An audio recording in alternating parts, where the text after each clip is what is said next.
On behalf of the Area Agency on Aging of Pasco Pinellas, I welcome you to Aging on the Suncoast.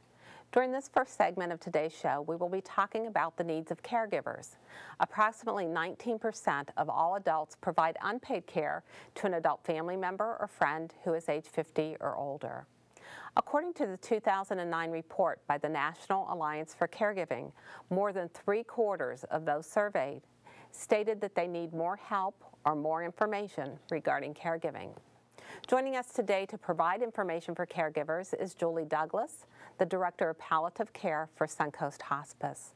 Welcome to Aging on the Suncoast. Thanks for having me. Oh, thank you for being here today. We're long overdue to have a discussion about caregiving. We so often think of the value that caregivers provide to those who are receiving the care, but they're also a great asset to our community in terms of being able to keep someone at home and giving them a quality of life.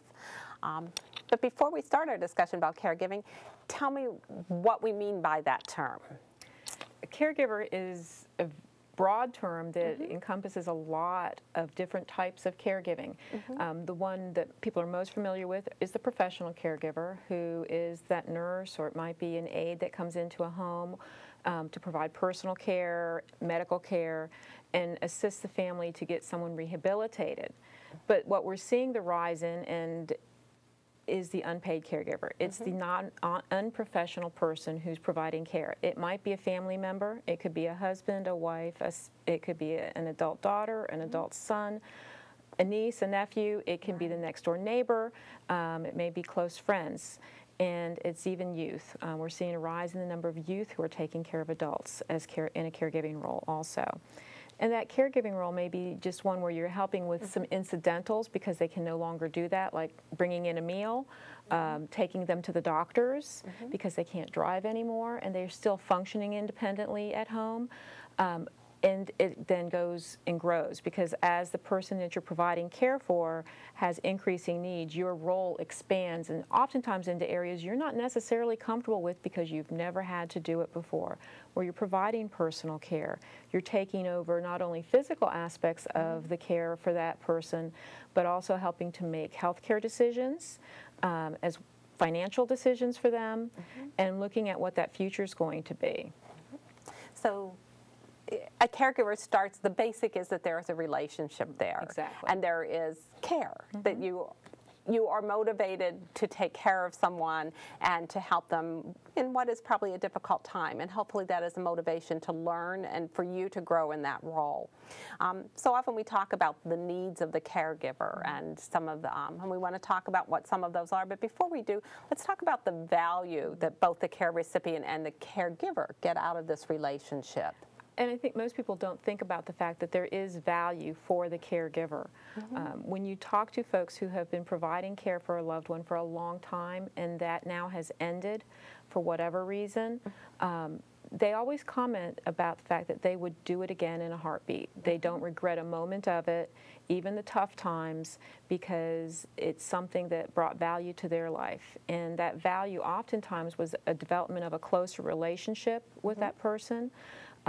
Learning more and more about them. Sometimes there can be healing in a relationship when you're now being forced to provide care, because sometimes you can go into caregiving thinking, I have to do it, I don't have a choice because there's no one else to do it.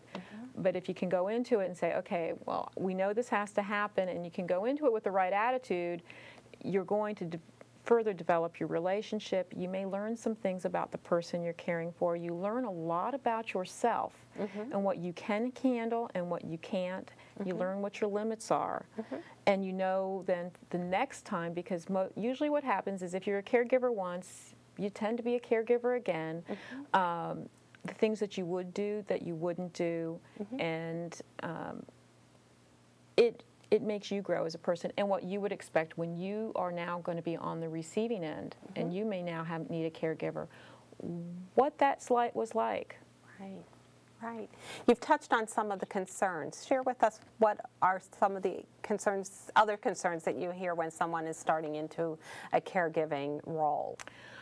The biggest concern that we often hear is that there's a fear that they're going to have to place their loved one.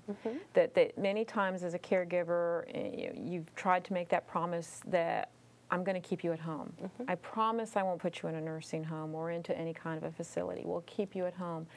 And as you're entering and you're seeing what's going on, sometimes there's that fear of, what if I can't handle this? I don't know how to do a lot of this.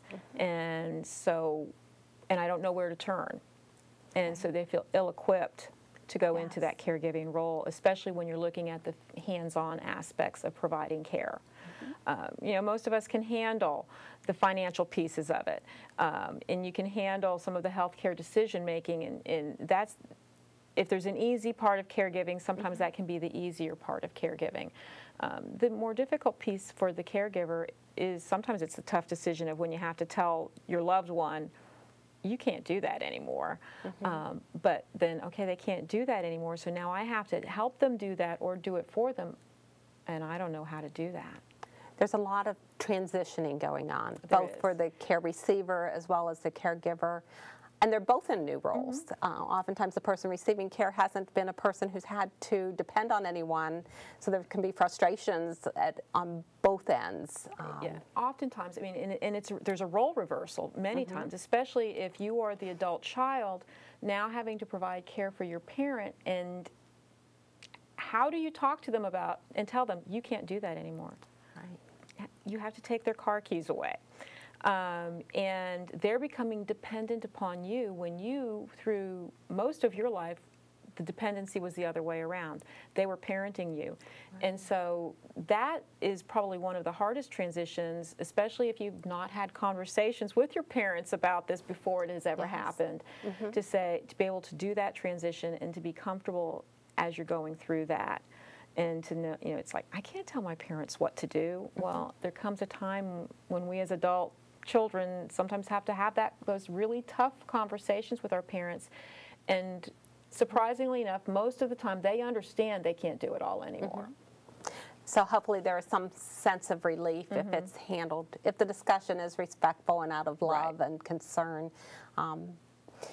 You know, and we as an area agency on aging see oftentimes the issue is driving. Right. That can be, you know, a very black and white issue where some of the others are more gray. And I think, you know, we prepare our children, you know, when they're 14, 15, we start talking about making that transition into having the responsibilities. But we don't sit and talk about transitioning out of that responsibility. And you brought up, you know, having a discussion about caregiving and caregiving roles, and perhaps, you know, as family members, even if we're not discussing with our parents our relationship, but in terms of discussing their friends, or, you know, that's an opportunity to put some of those ideas on the table and get an idea from them of what their thought process is, what's acceptable, what's not acceptable. May lay some groundwork. As you launch into any new responsibility in life, it is so important to have that safety net or a resource that you can turn to where you can get information, because we're not prepared for everything in life. And we either need a mentor or education. And certainly the Area Agency on Aging and Suncoast Hospice fulfill roles for both of those areas. And we both have commitments to supporting the primary caregiver. Tell us why you see a value in that. What is the result of that? When you can support the primary caregiver, they can function in their role better. They're getting a level of support that they need, because there's times when it becomes very frustrating, it becomes fearful, and those are not frustrations or fears you're going to express to the person you're providing care to. You may have no one you can talk to about that, and you need to be able to have some place that you can call, and you can get answers or you can get support. Someone who's going to tell you, you know, you're doing a great job. I understand this has to be really frustrating or really, you know, frightening right now. Let's talk about what are some of the other things that you can do to help you get through this. And it provides that level of support that they need, but also that there's opportunities for them to receive the education they need to be able to provide the type of care that they're needing to provide for that person they're providing care to. Julie, what are some of the signs of burnout that we should watch for if we're a peripheral family member and concerned about the caregiver? You know, some of the classics obviously are going to be depression. If someone is, you know, they're constantly, you know, down, not even trying to get out when they have the opportunity to, you want to start to look and see what's going on there.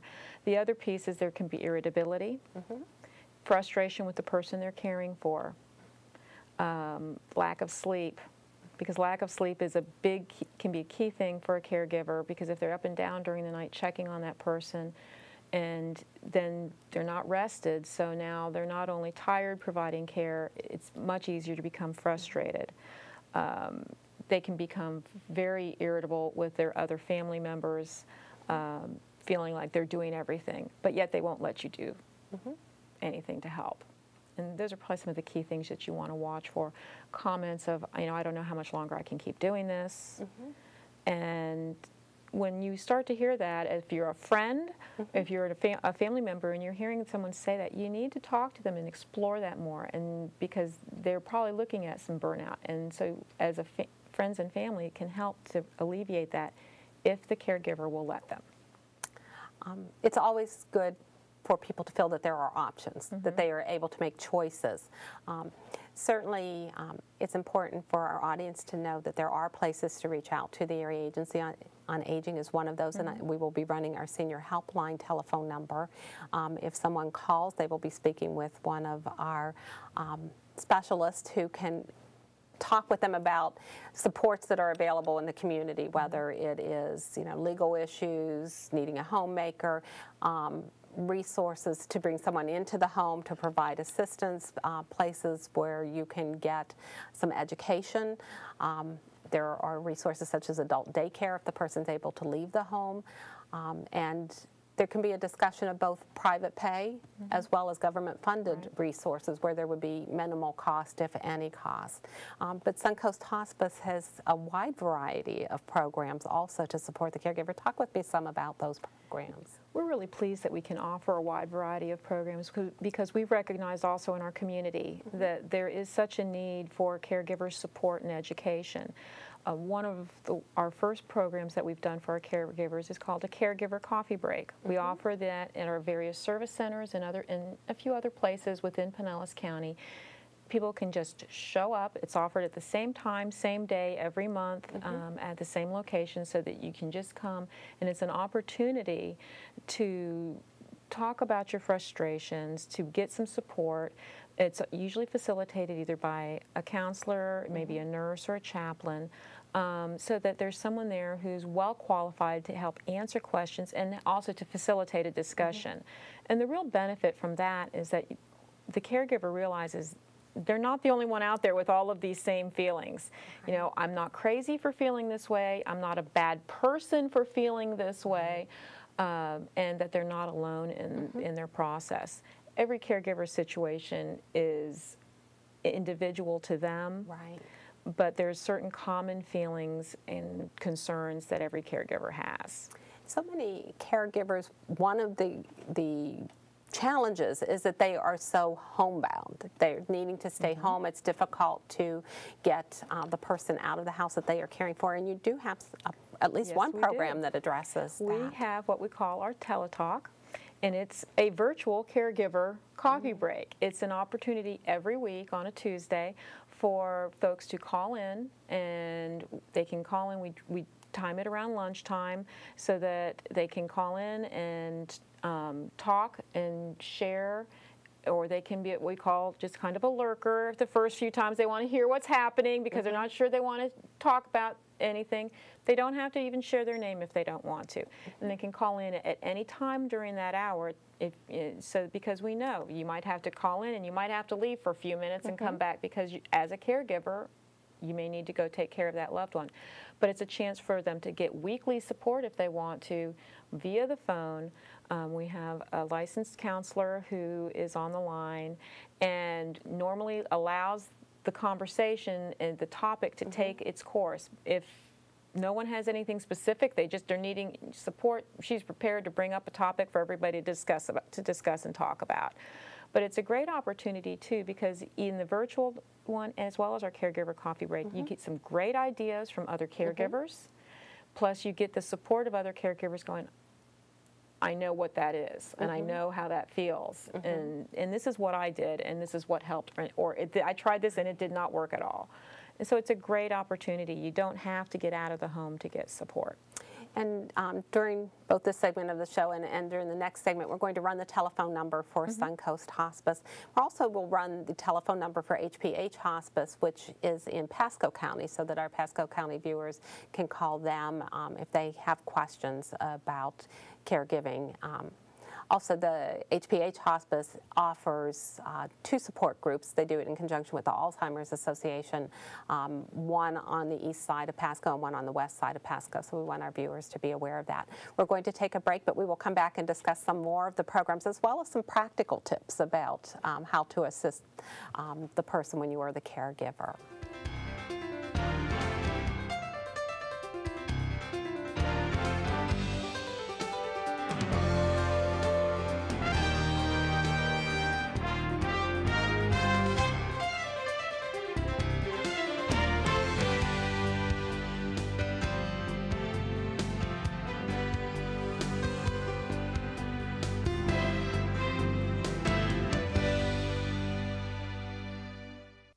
Elder abuse is always devastating, but it may not always be obvious. Isolation, coercion, and the withholding of medication are only a few of the more subtle forms of elder abuse that occur every day to thousands of our senior citizens. Please join me in the fight to end elder abuse. Our elders deserve better. Visit the website of the National Center on Elder Abuse. It's time to speak up. Look, here's a charge for something we didn't order. Good catch. I don't think you should ever pay for any bill unless you have first made sure that all the charges are correct. Speaking of which, have you heard of the latest Medicare scams? This happened to my friend. A man came to her door claiming he was from Medicare. He had a smooth line about helping seniors with the high cost of their medicines, but she had to give him her Medicare number right then before the deadline. Well, when she got her Medicare summary notice, it was full of charges for services she hadn't received. Turns out this guy was a scam artist. Medicare already has everyone's number. They wouldn't need to ask for it. Scams like these hurt every taxpayer, draining billions from Medicare and making it harder for people like us to get the health benefits we're entitled to. So I did something about it. I joined the Senior Medicare Patrol, where I work with other volunteers to teach my neighbors how to protect their Medicare numbers, review statements to spot false charges and detect errors, and report suspected fraud. Welcome back to Aging on the Suncoast. Julie Douglas, the Director of Palliative Care for Suncoast Hospice, has been providing valuable information for caregivers. We'll continue discussing these programs that are available to the community for those who care for a family member or friends. We've been discussing some of the Suncoast Hospice specific programs, and one that intrigues me and I would like to get information out about is the Confident Caregiving program. Tell me what that entails and what you're trying to accomplish there. Through our Confident Caregiving program, this is the opportunity where we help caregivers learn the hands-on care that they need to be able to provide care for their loved one. It may be bathing, it may be helping, how do you feed someone, how do you help them take medications, how do you help them stand up when they can't stand up by themselves anymore, walking with them with a walker. It may be how do you safely get them in and out of a shower, how do you turn them in bed if they're bed-bound, how do you get them out of bed in the morning or back into bed at night. And we really focus in, the groups are small and it's intentional because we want to be able to focus in on what the need is for those caregivers because it varies depending on the level of their loved one, where their loved one is at. So we spend time finding out what's your biggest need, what is it you need to walk away from here today really knowing how to do. And so then we incorporated around it. It's a 2-hour period of time, and it really is focusing on all of the hands-on types of things. And in that, we're also talking about some of the other things that happen. So they're receiving some support, and they can ask any kind of question. And we staff it with a nurse and with a physical therapist. Okay. And I found, having been in a caregiver role, I found that the physical therapist and the home health aide were often the biggest assets, and I needed to feel comfortable to say to them when they came into the home, I tried to do this last week and I didn't know how to do it. Can you show me how to do it? Because I hadn't been trained in that, and I wanted to make sure that the person I cared for was as independent as possible, but that they were safe. So in these classes, you're accomplishing that. Yes, and if you have someone coming into your home, as a caregiver, you need to be proactive. You need to be assertive and say, I need you to show me how to. Hopefully they're going to be showing that and offering that to you without your asking. But if they're not, you need to stand up for yourself and say, okay, well, you're not going to be here all the time. I need to know how to do this. Walk me through it. Show me what to do so that I can do it the right way. Okay. And you were good enough to bring not only your knowledge but some equipment here, and we're going to show for our audience that probably wondered what this walker was all about. You're going to show with me as the loved one how to get a person out of a chair who has some limitations in terms of being able to support themselves. And I would guess that the first strategy here is to make sure they're sitting in a chair that's the right chair. That's one of the things that people don't always think about, because they'll say, oh, well, we'll put you on the sofa. Well, you know, sofas can be pretty cushy. It's very difficult sometimes to get someone off of a sofa. So you want to make sure that they have a chair that has arms, because they need to be able to have that stability, and you're going to need that help when you're getting them up, as well as the fact that the level's right, because if it's not, you can hurt yourself. If it's too low, you risk a back injury, and if you get hurt, how are you going to care for your loved one? If it's too high and their feet don't touch, it's not safe because they can slide out of the chair. So it's really important to make sure that you're doing a good selection of where they're seated. And I have a new piece of wardrobe here, which you call a gait belt. Yes, it's called a gait belt. And this should be around the person you're caring for? Gait belts are really very helpful for the caregiver because it adds stability when you're helping someone stand or walk. And you can get a gait belt at any medical supply store.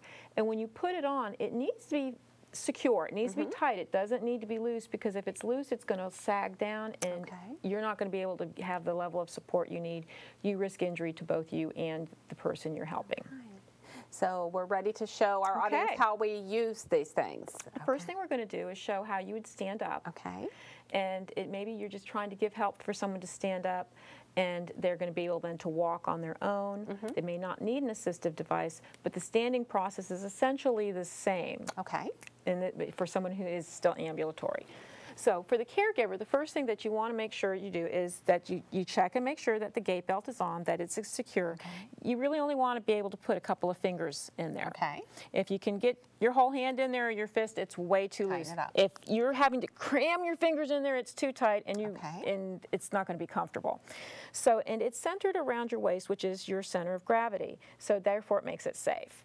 So the first thing you're going to do is you're going to come alongside the loved one. You want to make sure that their feet are firmly planted on the ground and underneath them, and you want them to hold, if they're able to, is to hold on to the chair rails, because then on 3, they can help by pushing up to the standing position. You as the caregiver are going to want to make sure, have them lean forward a little bit. That's it.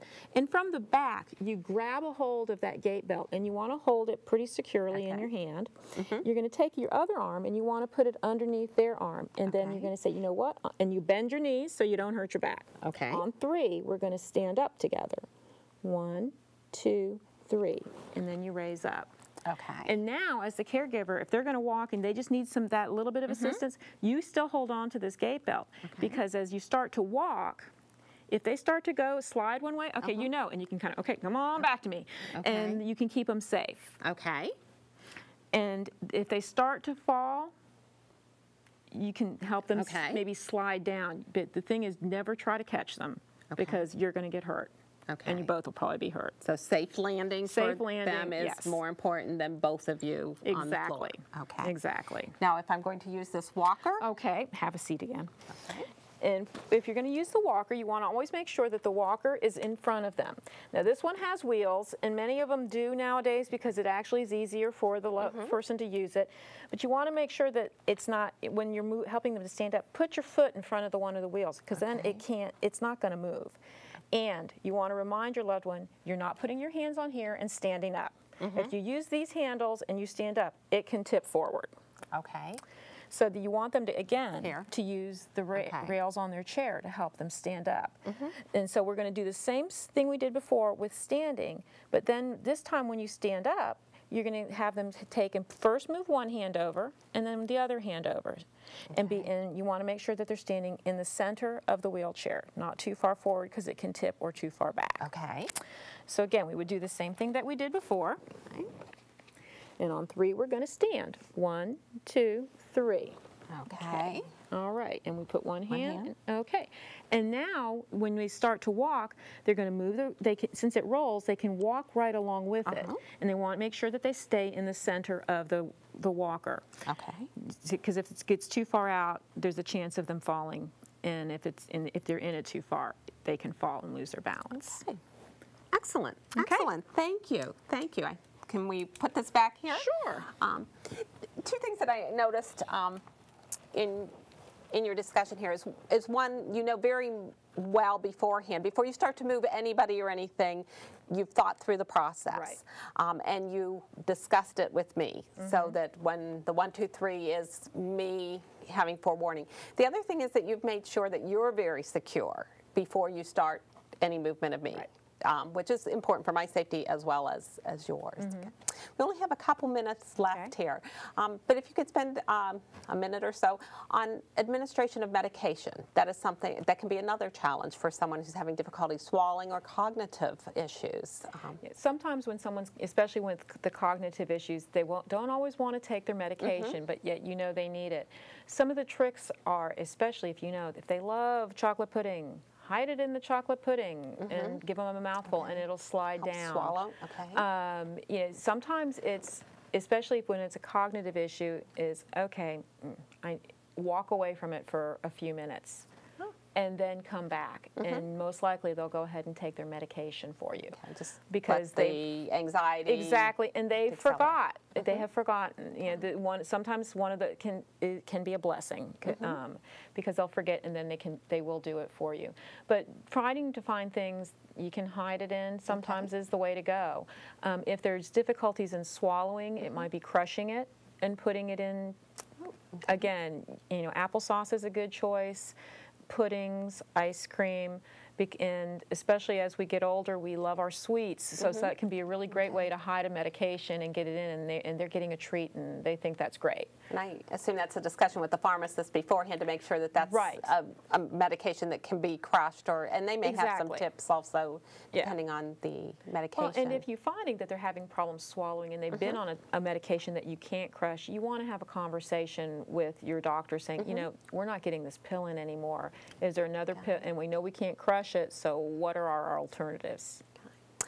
I am very sorry to say our show is coming to an end. You have provided excellent information. I hope our viewers will keep the telephone numbers of Suncoast Hospice as well as the Area Agency on Aging on hand, so that if they find that they do need a safety net, that they need information, they need support, they know that there are organizations out there that can connect them.